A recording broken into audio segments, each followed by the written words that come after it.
December 9th, 1997. At the Kyoto summit on global warming, the fate of the Earth is being described in apocalyptic terms. More record floods and droughts, crop failures and famines. A slight warming will trigger an explosion of crop-destroying and disease-spreading insects. But back in Washington, a $13 million ad campaign warns of an apocalypse of a different sort. A proposed UN climate treaty could put me out of business by raising the cost of natural gas, electricity, and gasoline by 25 to 50%. Their ads are lies, and they know their ads are lies. But have they worked? I think the campaign has worked very well.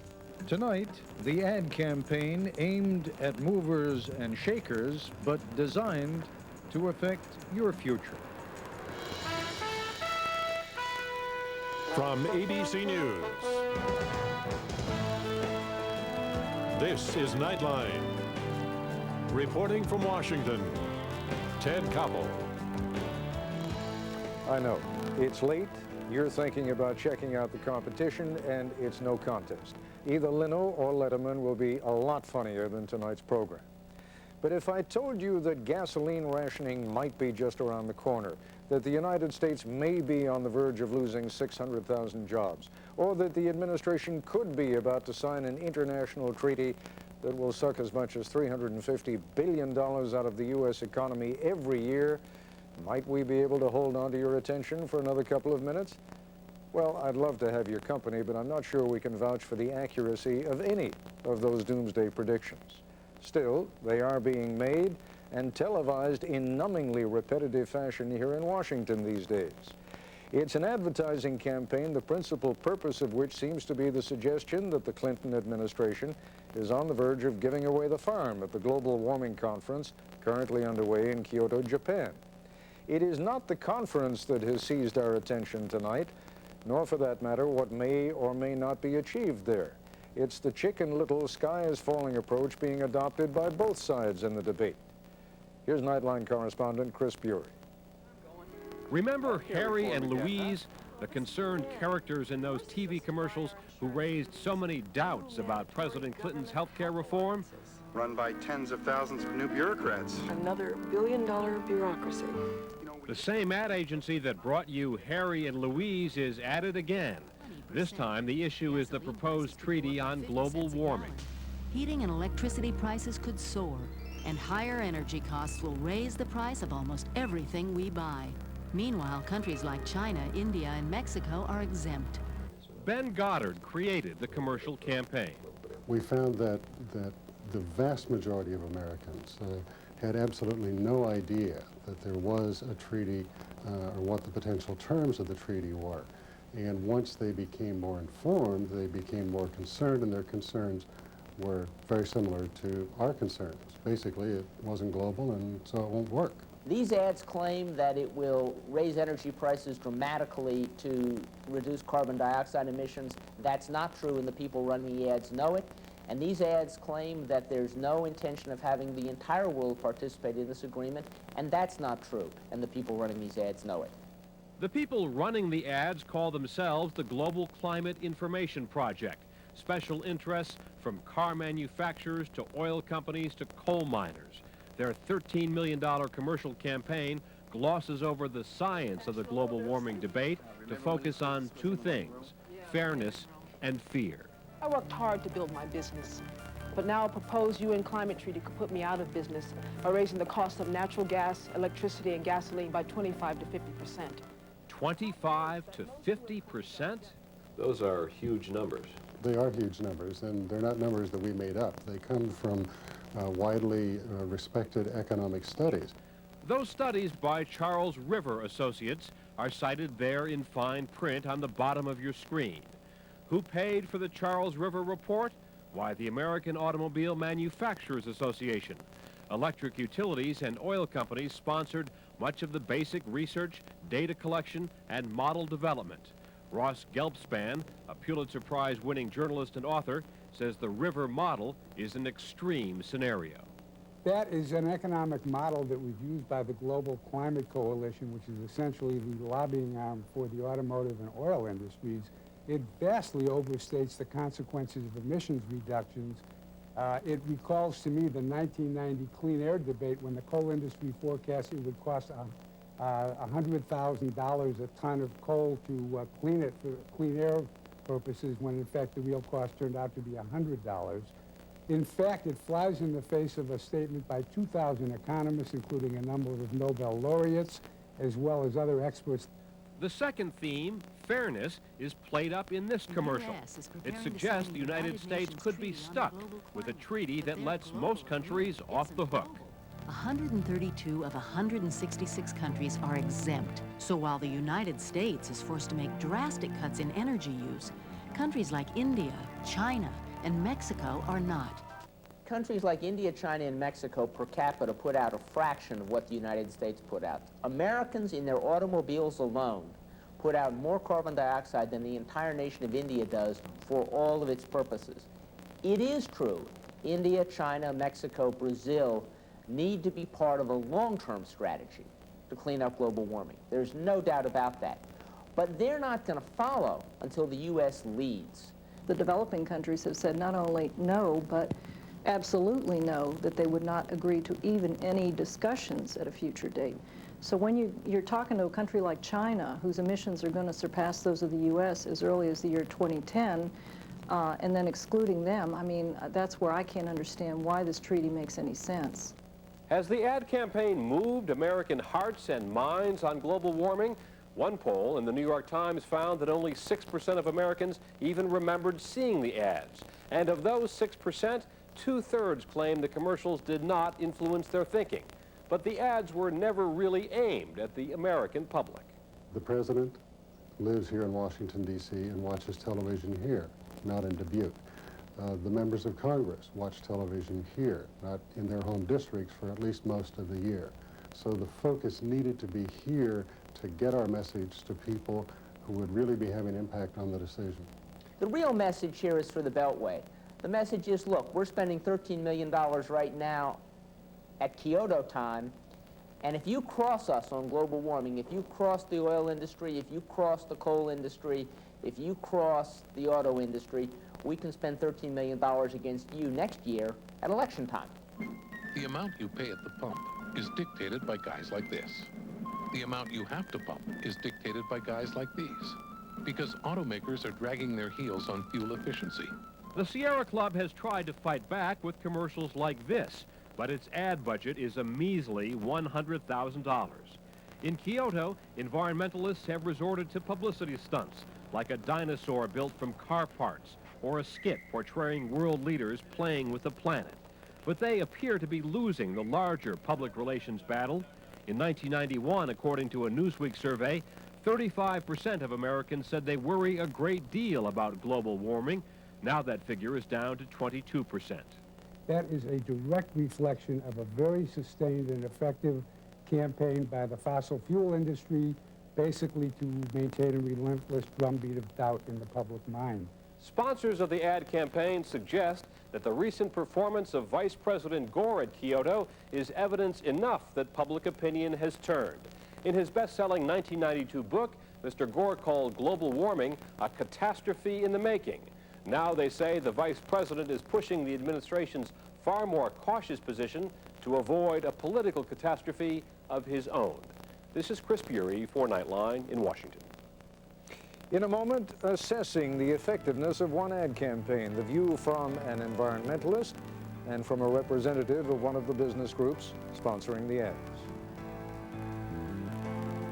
This is ABC News Nightline, brought to you by DirecTV.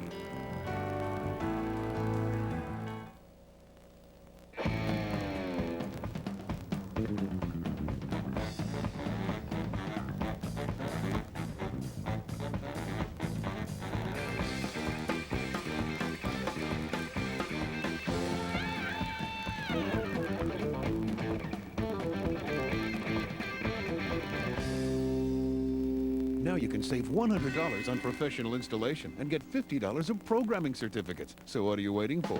Go to your retailer today. Size 4 flowered dress, $45. New color lipstick, $15. Haircut, $25. Autofocus camera, $260. 5 generations in one photograph. Priceless. There are some things money can't buy. For everything else, there's MasterCard. Accepted all over, even photo labs. She went from debutante to Nazi to informant. Does this woman know secrets about the Oklahoma City bombing? Did our government try to shut her up? A primetime exclusive Wednesday.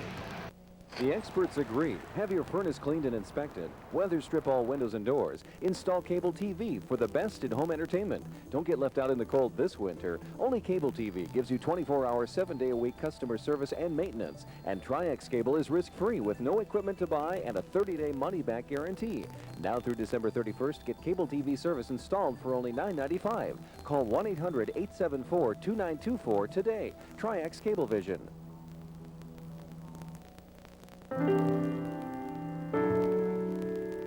Holly boughs and mistletoe and bright lights everywhere. Feelings all around us, there's magic in the air. It's drawing near, it's almost here. It's my favorite time of year.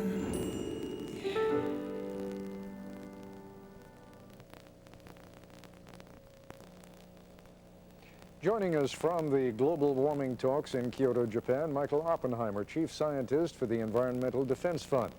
And here in our Washington Bureau, Karen Kerrigan, President of the Small Business Survival Committee, one of the member groups sponsoring the multi-million-dollar ad campaign against the Global Climate Treaty. Why don't I hear it once from you, Ms. Kerrigan? What's the point of the ad campaign? Well, the point of the ad campaign is to two things. One is to educate the American public and educate those in Washington, yes, about the Global Climate Treaty. One of the things that we found in polling that we had done was that the American public, less than 4%, claimed to know that what our position was, or what the U.S. position was in the global climate talks. And also we found that very few folks inside the Beltway, including members of Congress, knew what the Clinton administration was negotiating. So in fact, it was a stealth policy initiative which was going on that we felt we needed to help expose. Do you actually believe the numbers that are cited in those ads? Do you believe, for example, that the price of gasoline is going to go up 50 cents a gallon? Do you believe it's going to cost the U.S. economy $350 billion a year? Do you believe that it's going to cost 600,000 jobs? Oh, I think those are conservative numbers. I mean, EPA's own documents have the 50 cent per gallon of gas increase as an option. You have numbers showing that there could even be higher numbers of job losses amounting to the millions Based each on year. what? Based on what kind of an agreement? I mean, it seems to me that all of this is speculative and that there is no agreement yet. Based on agreement that essentially would stabilize carbon emissions to 1990 levels. All right, 1990 levels, Dr. Oppenheimer, are in fact regarded as pathetically poor by the other countries of the world, but let me come at you in a totally different fashion. Is there indeed at the moment absolute agreement within and among the scientific community that these greenhouse gases are going to bring a quantifiable amount of damage to the world? And if so, what do you think that is? Look, the scientific issues are settled. No one is arguing about them here in Kyoto. There's no doubt that the greenhouse gases are building up, and that if that buildup continues, Earth will continue to warm. The conference here has moved beyond the science, and on the basis of the established, settled science, moved on to decide the following question: what is the world going to do to prevent a catastrophic warming? Well, there is no question that it's going to cost the United States something if it proceeds with the reduction of these greenhouse gases, with the reduction of the kinds of emissions that cause those gases. Actually, many of the economic estimates show some cost in the near term, but the U.S. economy saving considerable amounts of money in the long term. If the estimates were so frightening as the ad campaign has suggested, I'd like to know why a large company like British Petroleum, the third largest oil producer in the world, has said it's time to move to limit the greenhouse gases. The reason is that that company is looking for opportunities in the future. For instance, they're starting to invest in solar energy. If the proposal that the president made is so disastrous, why did the largest coal-burning utility in the United States, which itself will have to change its behavior, come out in support of the general framework in that proposal? You raise a couple of questions there to which I'm sure Ms. Kerrigan has a response. Go ahead, Ms. Kerrigan. Well, you know, 2 companies out of, you know, thousands in the U.S., big companies, yes, but hundreds of thousands of small companies, small businesses who I represent, as well as urban businesses, farmers, farm workers, labor union members, are very concerned about this treaty and about 20% energy reductions that will have to basically be sacrificed by Americans and our economy in order to comply with this radical treaty. The other issue that I'd like to address is this whole issue of scientific consensus. There may be scientific consensus in Kyoto amongst the negotiators there, but there still is wide disagreement over whether, on the science on this issue. In fact, I would say that it is still inconclusive. You do have scientists who basically disagree that man is causing the Earth to warm, how fast is warming, and, you know, so I think that to say that the science is conclusive, maybe from a bunch of those elitist scientists over in Kyoto, but certainly there are plenty of scientists here in the United States, those who actually have expertise in this area, who say that, you know, that the conclusivity is actually bunk. Well, I mean, there are actually still some people who belong to the... Hold on just a second, Dr. Oppenheimer, because we're going to have to take a break in a second. I was just going to make the observation there are still some people who believe in the Flat Earth Society, too, but that doesn't mean they're right. Anyway, we'll come back to that and other points in a moment. We'll be back in just a moment.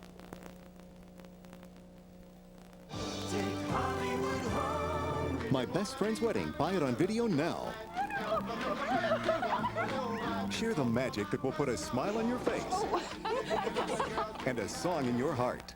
The moment I wake up, say a little prayer for you. You're cordially invited to own the hit comedy that Siskel and Ebert give 2 thumbs up. I love it. Julia Roberts. I've got moves you've never seen. My Best Friend's Wedding. Buy it now on video cassette and DVD. I see skies of blue and clouds of white, and I think to myself, what a wonderful world. Introducing Lauder Pleasures for Men. I'm sending my son the canoe we built together. This one's for my sister Denise in Boston. A teddy bear for my very special granddaughter. If you can dream it up, we can pack it up and get it there at mailboxes, etc. Thank you, Grammy. Coming up, should your taxes pay for art? Look at me. I'm doing art. I can feel it from you right now. Politically Incorrect with Bill Maher. Coming up on ABC Late Night. People of Earth, we are here to help.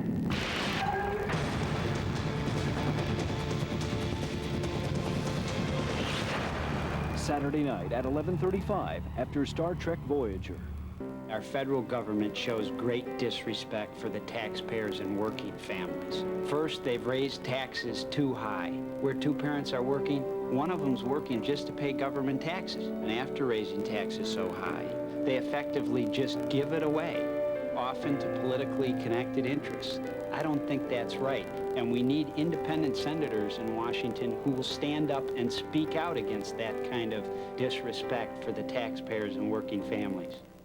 Hi! We were the very first. First with this technology. PCS. State-of-the-art. 0.6 watts. 1900 megahertz. Flip. Titanium alloy. CDMA, TDMA, and GS. At United States Cellular, it's much simpler. Before I get to the phone, let me ask you, how do you think you'll use it? We see how you'll use the phone, then match the technology to you. United States Cellular, the way people talk around here. Great holiday gift ideas. Wireless service plans starting at just $15.95 per month. Tomorrow morning, we'll have the latest on our winter weather, plus find out which country group is calling it quits. And Gene Siskel reviews Flubber. Watch for our latest reviews tomorrow on Good Morning HOI.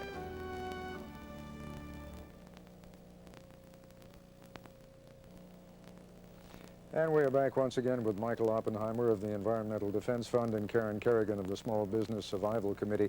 I'm sorry I sort of cut you off at the end there, Ms. Kerrigan, and it occurs to me that I do want to give you a chance to respond. You don't think that the argument is equal right now, do you, within the scientific community as to whether or not there is a danger of global warming? I think that much has at least been settled, has it not? I don't think that has been settled. I mean, there have been scientists, and a large number of scientists, those with actual specialties in this area, who are not yet sold on the science of this issue. You know, the other side likes to quote the fact that 2,000 scientists agree that the science is conclusive, that man is actually causing the Earth to warm. But if you look further, if you look on that list and actually who signed, who those signers are, it includes plastic surgeons, gynecologists, social workers. These aren't the type of people who have expertise in this area, so we are suspect. All right, Dr. Oppenheimer, we are left then, we lay people are left with a question of perhaps battling scientists. Is that the way we ought to be left with it? No, I don't think that's right at all. Look, there are 160 governments here who listen to their scientific advisors.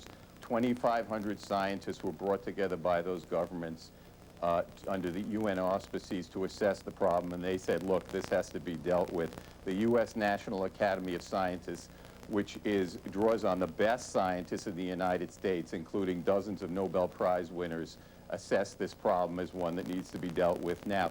What the other person on this program is doing is throwing up more smoke in the same way that the ad campaign has spent mountains of money to send up smoke. And let me tell you that the governments are not listening. I think industry wasted its money in this case, because what's happening here is the governments seem on the verge of reaching a reasonable accord that will start us on the road to solving the global warming problem. Dr. Oppenheimer, you raise an interesting question, and I'm sure Ms. Kerrigan wouldn't disagree with the notion that the ad campaign was not designed to do anything in Kyoto, but you know, whatever agreement you reach in Kyoto, the United States' ability to participate in that agreement is going to have to be ratified, I would assume, Ms. Kerrigan, here in Washington by the U.S. Congress. That was your target, right? Oh, well, absolutely. I mean, you know, President Clinton cannot act unilaterally and impose these restrictions on us without first moving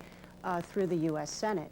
And our aim all along was to educate the American public, but also members of the U.S. Congress who really were in the dark on this issue. And I think we are exactly where we want to be on this issue.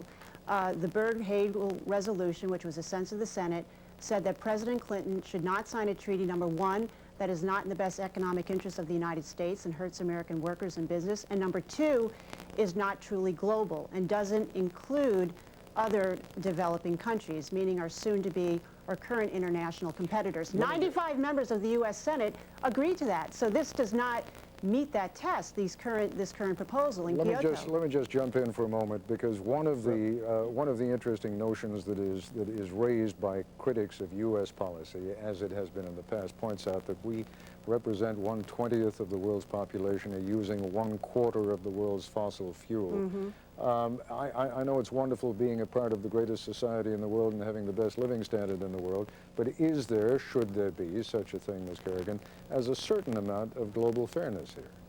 Well, you know, Ted, it is true that we produce 22% of carbon emissions, but we're also responsible for producing 20% of products that are sold throughout the world. You know, we feed the world. Our best technologies are exported overseas for country to benefit from those. So there is a correlation between what we produce and the amount of energy that we use. Dr. Oppenheimer.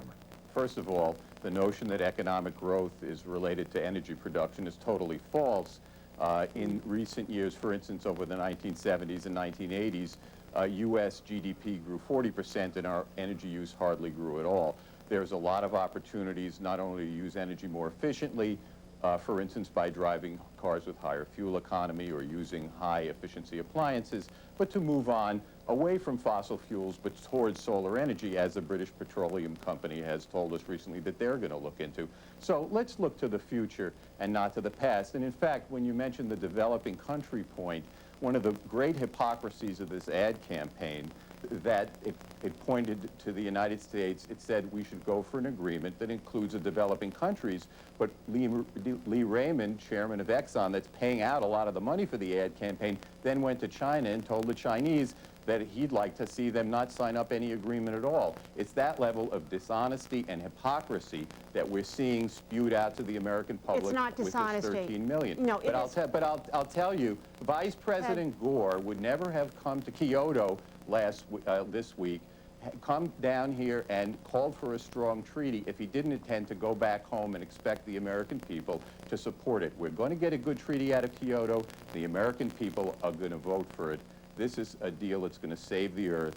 The ad campaign is not going to stop it. Ms. Kerrigan, you're going to get the last word. Well, the last word is that President Clinton said he wouldn't sign a bad treaty. Well, a bad treaty just got worse in Kyoto. And I would expect that the Senate is going to look very carefully upon this and see if this is in the best interest of American workers, of businesses, and our economy. And I could say that the current proposal over in Kyoto is dead wrong for America. Ms. Kerrigan, Dr. Oppenheimer, thank you both very much for joining us. I'll be back in a moment. Who's the next name on my list? What's that special someone's wish? Here's a fitting gift for your special someone. A space-saver crosswalk treadmill with power incline for just $499.99. That's Sears' lowest price ever. And for that hard-to-shop-for someone, here's the perfect gift. A Sears gift certificate, available at any register at every Sears. Come see the merry side of Sears. Yeah, it was amazing. Whole different world. You were a volunteer? Yeah. I saw a world that wasn't so fortunate. They needed help. In business, I see a world full of opportunity. To help me take advantage of those opportunities, I invest in international funds with T. Rowe Price. I chose them because they work with analysts all over the world. See, I know what a difference being there can actually make. T. Rowe Price, helping people invest with confidence for over 50 years. You want to dance? Well, I've been thinking about that. And? No. On December 13th, TriStar Pictures invites you to a sneak preview of an unforgettable movie with the most extraordinary characters you'll ever meet. Yes! Even things like this happen for the best. Sell crazy someplace else. We're all stocked up here. Melvin, the novelist. How do you write women so well? I think of a man, and I take away reason and accountability. Carol, the waitress. What's with the plastic picnic ware? Why don't you try ours? Afraid it isn't clean? Oh, I see the help. It's a judgment call. And Simon, the neighbor. Mommy and Daddy are home. Sorry. In a comedy from the heart that goes for the throat. I love you. I tell you, buddy, I'd be the luckiest guy alive if that did it for me. As good as it gets. Rated PG-13. Special sneak preview Saturday night. Here's to the funny one. The misfit. The beauty. The long legs and the short dress. You can quote her, disagree with her, but most of all, you'll love her. And while some people may see her as silly, we see genius. Because the people who think they're funny enough to change television are the ones who do.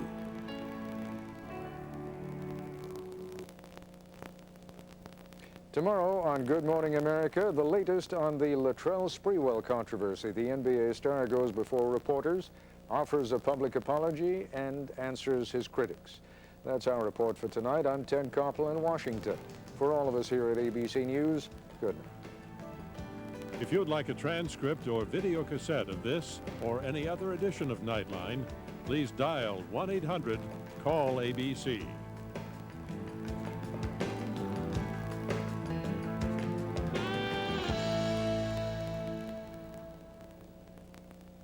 Nightline has been a presentation of ABC News. More Americans get their news from ABC News than from any other source. ABC News, now always on.